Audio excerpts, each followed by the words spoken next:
When the sun goes down, the stars come out. From deep in the heart of Texas, it's the Star at Night. Coming to you from the Cowboys facility at the Star in Frisco. With your hosts, Kelsey Charles and David Helman.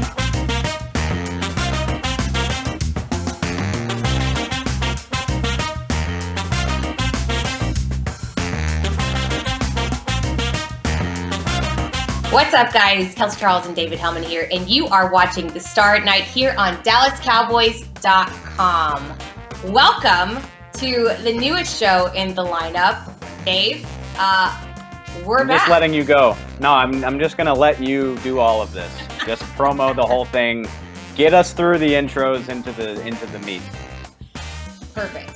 You know I love a good microphone moment. So some of you may know me, and for those of you that don't, allow me to reintroduce myself. I'm Kelsey Charles. I previously spent some time here with you guys on DallasCowboys.com, and I'm back, hanging out here with David Helman. If you guys follow us on social media, we have a good time, and we decided to bring some of that banter here for you guys on this show.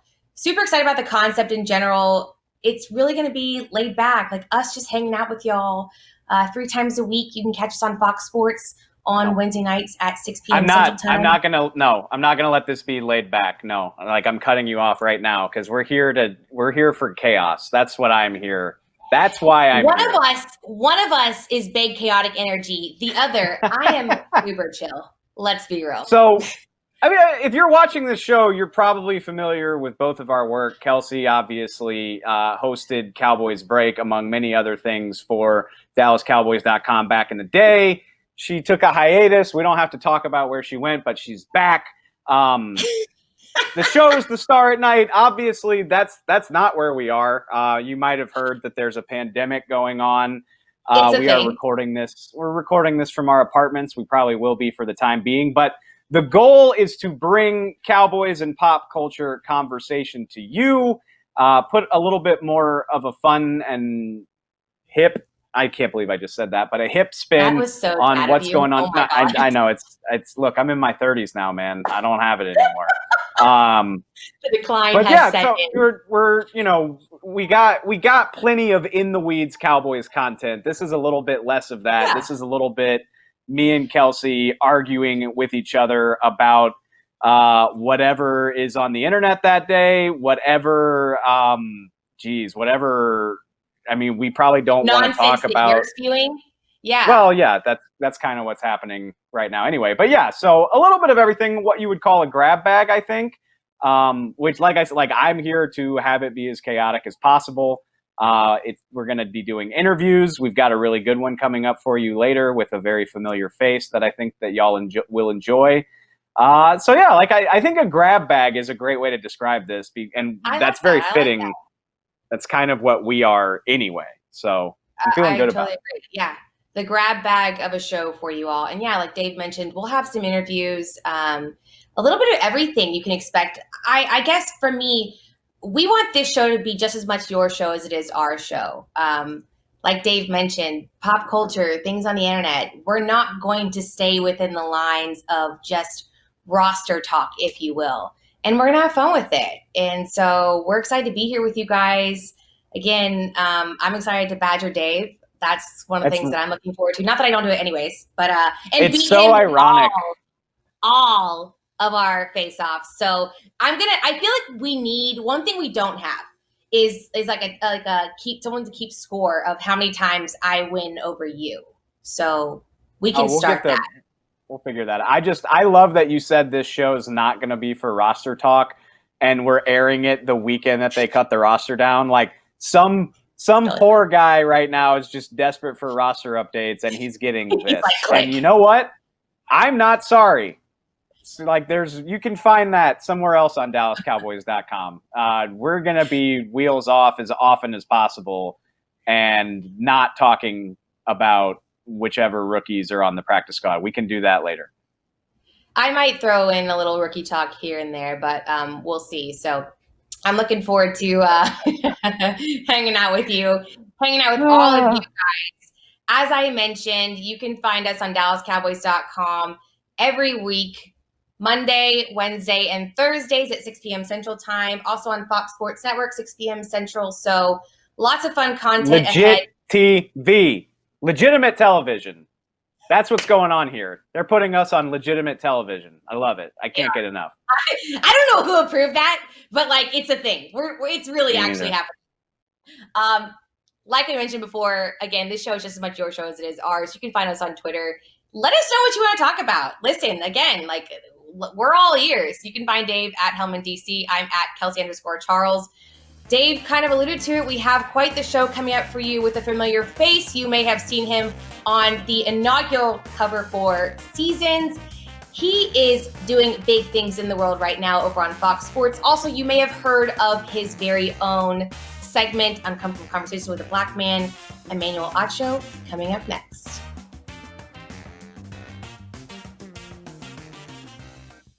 Hey there, everybody. Kyle Yeomans here with DallasCowboys.com, and I encourage all of you Cowboys fans out there to check out Talking Cowboys. The podcast is every week live on the website and on all social platforms at 9:30 every weekday morning. We've got myself alongside Isaiah Stanback, who's actually won one of those during his playing career as a former Dallas Cowboy. He won it with the Giants, but we'll forgive him for that. We've also got Heckma Harrison along with Dallas Cowboys insider Rob Phillips. It's a ton of fun every weekday morning at 9:30. Check it out on DallasCowboys.com.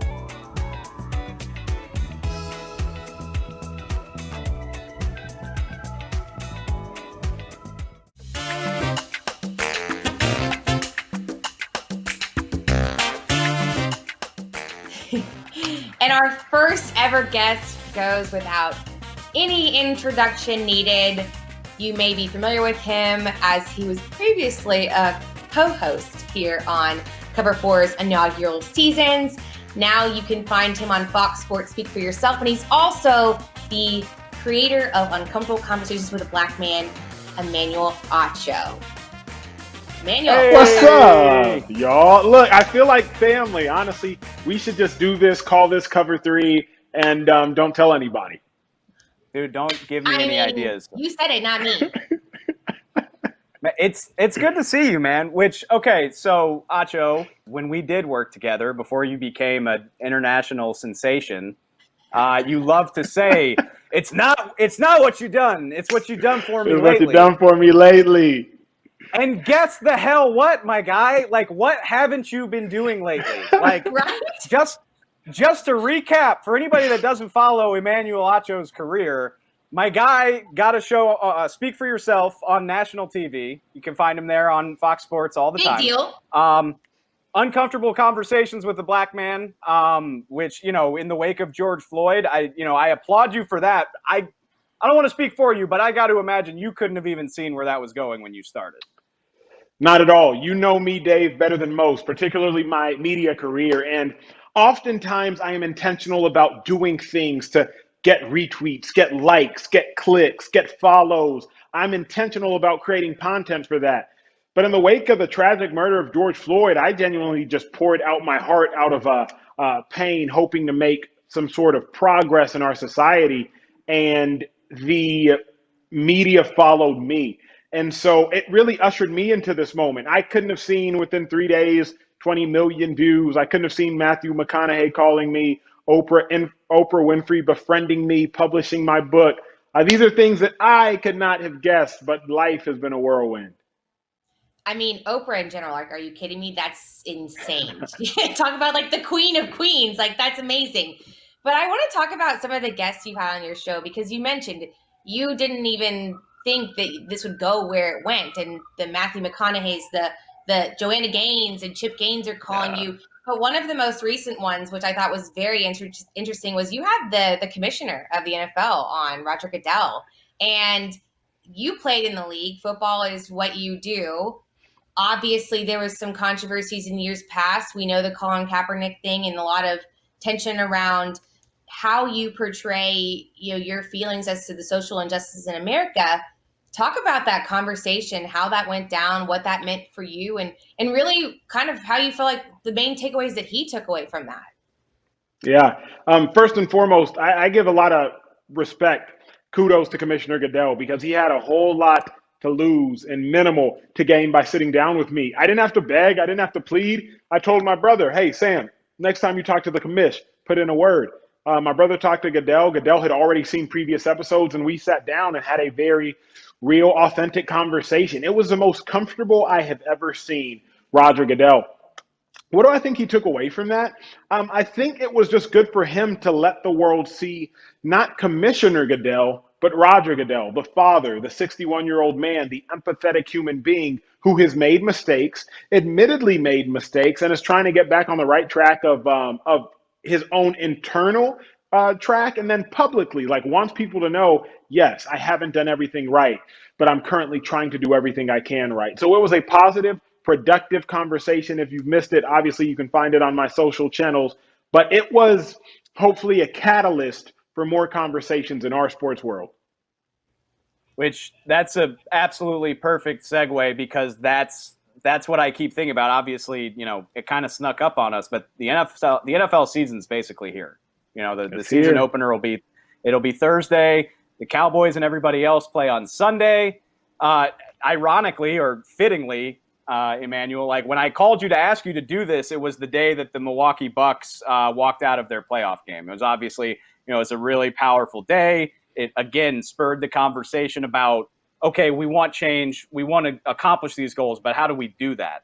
And in your conversation with Roger Goodell, he talked about making mistakes. He talked about the NFL maybe not being ready for that conversation 3 years ago. I don't think that's controversial to say the NFL was not ready for Colin Kaepernick and everything that happened. So, basically what I'm trying to say is something is going to happen when these games start getting played. Guys have talked about demonstrating, whether it's kneeling during the national anthem, whether it's something else. Where do you see this going for the NFL, and how can they handle it better than they did last time? This is what's going to be interesting, Kelsey and Dave, is that something will happen. I just hope that everybody is on the same page, right? I think players are going to do things for a couple of reasons. Number one, it's their role within their society, within their domain, which is the locker room, to try to make change. Number two, there's a guilt factor associated. They have to do something. What I'm interested in is, are players going to sit out individually games? Because remember, it doesn't really matter if a backup running back or a backup lineman sits out, but who are going to be like the stars that take a stand? Something's going to happen. But for it to actually matter, Dave, it's got to be like a collective effort. You know what I mean? It can't just be a one-off guy taking a one-off stand, because sure, we might talk about it for a moment, but that's not actually going to lead to any long-term solutions. Yeah, I was watching Hard Knocks this past week, and even just the team, the LA Chargers, they decided not to have their scrimmage. And the way they handled that, Coach Lynn, he came out to the media and he said, hey, listen, we're supposed to do this right now. And instead of having a scrimmage, we're going to talk to you. And we're going to talk to you about things that matter to us off the field too. And I thought that was cool and unique how they approached it personally, because not only, like you mentioned, they were taking a stand and it was some of their key players, but they also opted to use that time that was set aside to be playing football to address the issues that mattered to them and impacted them off the field. And even those that weren't specifically directly impacted, they were speaking about, their experiences and their conversations with their brothers in the locker room. And hey, while this isn't happening to me on the daily, it was very impactful for me to listen to him and talk to him about why this matters and why we should be having these types of conversations and really, truly paying credence to what's going on in our world right now. So, to that point, to your point, I think that we've seen so much go on. What I'm so interested in, Kelsey, is like, what's going to be really genuine and what are people doing just to check a box? We're going to find out very quickly in the NFL season, because you see some teams, the Baltimore Ravens, they beat everyone to the punch, put out a very strong statement. Other teams put out video statements. It's just very telling, and it will be very interesting to see how do these organizations handle this. Because everybody has to handle it. And it would be very remiss of organizations not to, because sports, at the end of the day, they're still a game. But their lives their lives that are contributing to the playing of the game, and those trump the game itself. I totally agree with you. I mean, Dave and I were talking about this before the segment, and how just in general the tides have shifted. And I guess one of the ending questions I have for you is, it started out, I think, at this part of conversation. How do you address the question, especially in this day and age, when someone comes to you and says, "Hey, Manny or Manuel, like, stick to sports. What is your response to that, especially in light of all the great work you've done and, quite frankly, like I mentioned, our world today? Phenomenal question. I say this. I say that before I was ever an athlete, a football player, I am a human being. Before I was ever a football player, I am a black man. And so while I must stick to the thing in which is my occupation in being a sports analyst, I also must stick to the thing which centers around my existence, my humanity, my blackness. So sticking to sports, sticking to anything is fairly lazy because we are so much more than our work. We are so much more than what we do to collect a check. We are so much more than football players or basketball players. Owners are so much more than owners. They're real people who have real heartbeats, who feel. And so sticking to sports is actually, it's a lazy take. It's a lazy narrative. And it shouldn't be done because it doesn't benefit or behoove the progress of our world or the greater good of humanity. Man, I already said at the top of this is, you probably couldn't have seen where all of this was going, from making a video down in Austin on your own to, working with Oprah. But do you have a sense of where this is going for you and what the next step is? I guess I just asked because it's easy for it to feel daunting. Like, as cool as it is that we're having these conversations. Yeah, I know, like, state the obvious a little bit more, Dave. But, as great as it is to have these conversations, as much progress as it seems like we're making, it's still easy to feel daunted by how much contention there still is. I just have to play my role in society. There's a lot to change, but I say this, Dave. I say that racial equality, social equality, systemic justice, it's not a finish line that we'll cross as if we're track and field sprinters. It's a road that we'll travel. So we just have to choose to travel that road together, each and every one of us. If I am running this race of equality as a sprint, well, you better believe, Dave, I'm going to get tired after about a figurative lap or so. But if I realize that this race towards equality, this race towards love, this race towards empathy is in fact a marathon, then I'm going to take off my spikes. I'm going to put on my running shoes, tie them up, lace them up, and prepare myself to run a long, long race. And so is it daunting? Yeah, in some capacity. Is it tiresome, honestly, more than anything? But I realize we're put on this earth for a reason. God's put me on this earth for a reason. God's called me to this position for a reason. It's not for me. Like, as much and flashy, as much fun as I like to have, and you know me, Dave, better than most, this situation is bigger than me. I couldn't have created this on my own. And so right now, I'm just a man being used for a moment. So I'm not worried about being intimidated. I'm just worried about making these moves and these changes. Do we have, and we're going to let you go real quick, do we have a release date on this book? I don't want to put you on the spot. I am curious. November 10th, my 30th birthday. Let's go. You're turning 30? Yeah, man. Damn. Yeah. I'm sitting here like, I think you're so young. Yeah, you are getting old. You were like 25 when I met you. We can have a podcast of, like, the old people now. I'm like counting my gray hairs. Like, what is life? You're not wrong. All right. Well, that's a must-buy. Must-buy book. Emmanuel. Yeah, sorry, not to cut you off, Kels. Speak for Yourself, Fox Sports 1. What time are you on? 2 to 3 Central, 3 to 4 Eastern. Uncomfortable Conversations with the Black Man, the book, uncomfortablecombos.com. Awesome. Love it. Hey, thank you so much for coming on, my guy. Hopefully this won't be the last time. Always good, people. See ya. Thanks, my friend.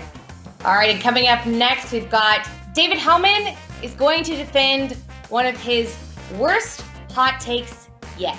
Stay tuned. Hi guys, Mickey Spagnola here, and if you want the best analysis on the Dallas Cowboys during the season, join us every day during the week on Mick Shots. We come on at 1:30 on DallasCowboys.com and all the other Dallas Cowboy platforms. I'm on there every day along with Bill Jones and former Cowboys cornerback Everson Walls, who gives us a unique perspective on the team, having played this game and having led this team in interceptions for several years. So don't forget, it's Mick Shots daily, 1:30 on DallasCowboys.com.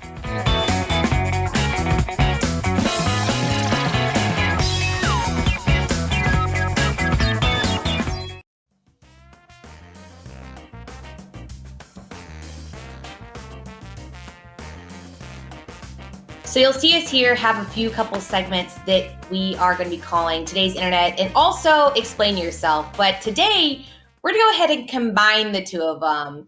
Again, you'll see a lot of us talking on social media. Dave is very active on there. And there was one thing like you that aren't. came across my timeline. I'm not, okay? I'm very good at not being on the interwebs. Okay. But something on your timeline really disturbed me the other day. And I'm going to give you the opportunity to explain yourself. What's there to explain other than an absolutely gas fire Cowboys alternate uniform? If you live under a rock, this has been taking over Cowboys social media. I am here for Team Seafoam. All of my friends on Twitter, you know who you are. This has been sweeping the nation. Somebody came up with the idea of a Cowboys Seafoam alternate jersey, and we actually took it a step further and said Seafoam alternate uniforms, Seafoam pants, Seafoam shirt. If you're not familiar with Cowboys history, Tex Schramm, the Dallas Cowboys, he put the Cowboys into Seafoam pants to help it show up better on the broadcast way back in the day when broadcast didn't look good. Obviously, we are way into 2020. They don't need it, but it looks great. Why mess with a classic? I'll tell you why mess with a classic.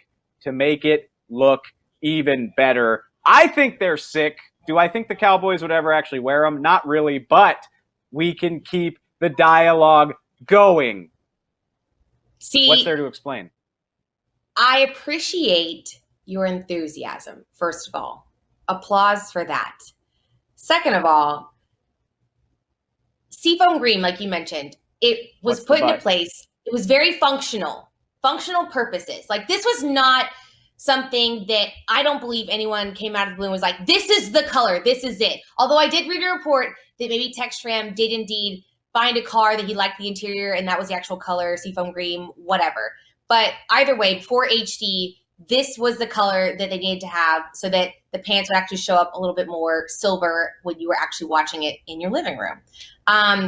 Your picture of the color rush Seafoam green, I can't even say it. Like that's just too much. You know what it looks like to me? It looks like you forgot to separate your whites and your colors, and that was the result. Like a mistake. It looks like a mistake. And the secondary one that I think you have, where it's even lighter. No. What are you doing? Like, what are you doing? Like, Caden, don't mess up with the thing. Like, this is like the most iconic uniform in maybe not even America, but the world. And you want to destroy it? Like, why? Okay, let's get away from like whether or not you think it looks good. Caden, our hotshot producer, my buddy, throw up the chart from Adrian that clearly shows that they win more games in Seafoam pants. Clearly shows it right there. Clearly shows that they're more successful. Why not hitch your wagon to that? Everybody's so superstitious. Everybody thinks what you wear matters. So why don't you double down on what already wins you games? It's just simple math, people. And I'm not even good at math. Right. We're trying to win games here.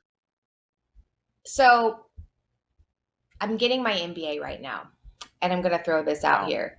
I'm in a class called statistics, which is what you're bringing up on the screen. And yeah, I'm totally going to use this card.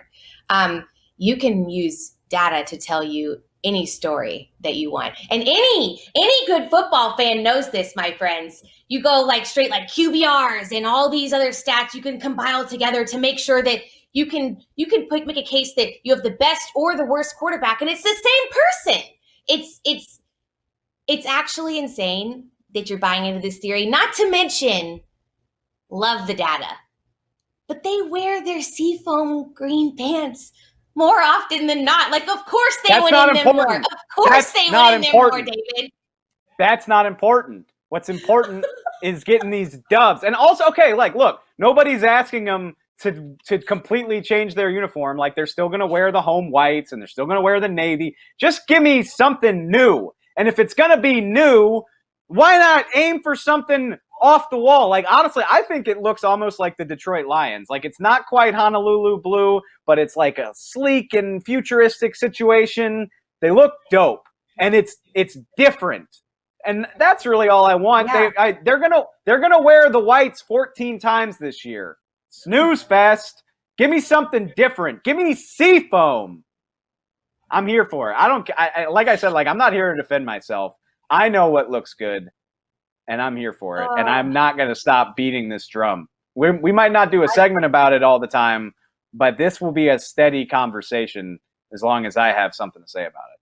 I tweeted this out earlier, and just to get a poll officially of where you guys stand on how garbage David Helman's take is or not. You're garbage. On the Color Rush Seafoam. We'd love to know where you stand in this situation. Are you team Seafoam green, or are you team cut it out, do less? I also, for the record, do more. I'm just trying to be a fun hater. Like, we're going to start out strong. Good. Yeah, you are. You're a thief of joy. The seafoam uniforms bring me joy. Because I had to do a little research. I reached out to a few people, some former players, some current players, some other people who may or may not have a hand in the decision-making when it comes to jerseys. I got some major emoji side-eye when I submitted your masterpiece that you are so proudly just carrying for the world to see. And also, for those of you that are buying into the "we will win more if we wear this" superstition, I don't really think that a lot of people realistically buy into that. Although I do think the Joneses are pretty big on superstition. So I'll give you that. You do have that, which obviously they matter in the whole decision-making thing. But when it comes to players, those that I asked if they cared what jerseys they wore, I was like, well, what about the Navy thing? Does this matter to you? Do you believe in it? They laughed. So I just don't know if the leg that you're standing on is more wobbly than not, my friend. As much as I love you, I don't think there's as much merit to your argument as you think. Can you tell that I tuned you out like 45 seconds ago? I was like, oh, she's a thief of joy, and I'm done with this. I said what I said, and I'm going to keep saying it. It looks good. And you know what? Of course, the players don't care. The players just want to win, and they will. And the data backs it up, by the way. The data! Finn, but the data! Take that for data! That's all I have to say. All right, guys. Well, you heard it from David Helman. The data is speaking for itself. Again, we want to know where you stand. Drop us a line below. Let us know if you're team Seafoam green or if you are team cut it out. Let's wrap it up for this week's show. Enough nonsense. We had so much fun hanging out with you guys. We hope you enjoyed the segment with Manny. He's amazing, of course. We've got a lot more fun and games coming up for you guys next week. We are off for Labor Day, though. Enjoy yourselves. Be safe. Have a wonderful holiday. We are back on Wednesday, 6 p.m. Central Time on Fox Sports and all Dallas Cowboys social media channels and DallasCowboys.com. For David Helman, I am Kelsey Charles. Thanks for tuning in to The Star at Night, and we will see you guys next time. This has been a production of DallasCowboys.com and the Dallas Cowboys Football Club. How about this?